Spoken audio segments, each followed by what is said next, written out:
को आमंत्रित करता हूं। समाजवादी पार्टी के प्रवक्ता हैं कर्नल साहब, स्वागत है आपका। ऐसा क्या कह दिया अमित शाह ने कि आपकी पार्टी इतनी नाराज हो गई?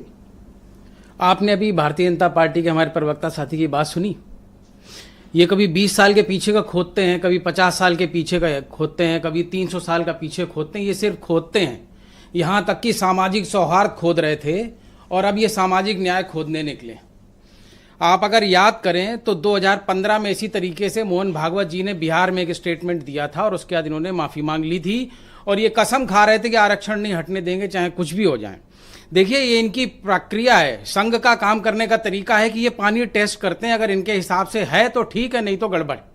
अभी जो चुनाव के रिजल्ट आए हैं उसके बाद इन्होंने सामाजिक न्याय और जो पीडीए का आंदोलन खड़ा हुआ है उसके खिलाफ इन्होंने टेस्ट किया है कि जो धार्मिक नफरत की दुकान अभी दोबारा खोली है वो सामाजिक न्याय और बाबा साहेब के ऊपर भारी हो रही है कि नहीं हो रही है, उसका हल्का इशारा किया है। ये बाई इलेक्शन वाला बता रहे हैं कि पार्लियामेंट ओवरऑल जो हरियाणा में हुआ, महाराष्ट्र में हुआ, बाई इलेक्शन में जो किया इन्होंने, जो संबल कांड किया है, तो ये क्या कर रहे हैं, धार्मिक नफरत को फिर ट्राई कर रहे हैं कि सामाजिक न्याय और पीडीए और बाबा साहेब के ऊपर ये नफरत का हिसाब बाजार में फैल चुका है या नहीं।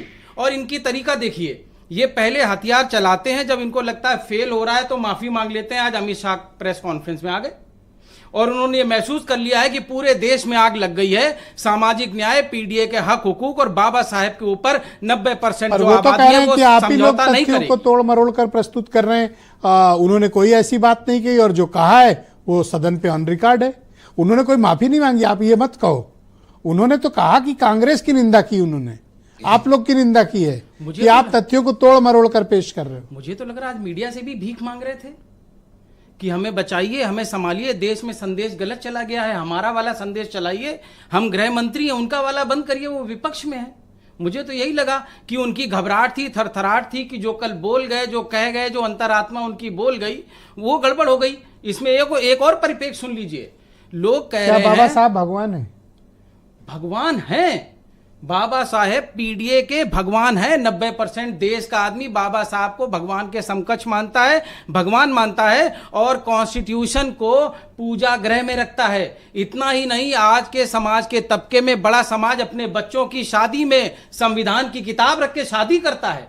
आप हमारे भगवान को इस तरीके से छेड़ रहे हैं, उसका भी मैं आपको वो दे देता हूं रेफरेंस। लोग ये कह रहे हैं कि मुख्यमंत्री जी के दफ्तर की टेबल पे बाएं हाथ पे एक किताब रखी रहती है जो मनु बाबा ने लिखी है, जिसमें लोगों ने बांटा है। और अभी जो चुनाव में असर हुआ है, गृह मंत्री जी को ये लग रहा है कि रेस में योगी जी कहीं नफरत की व्यापार में आगे ना निकल जाए, तो उन्होंने ये टेस्ट किया है।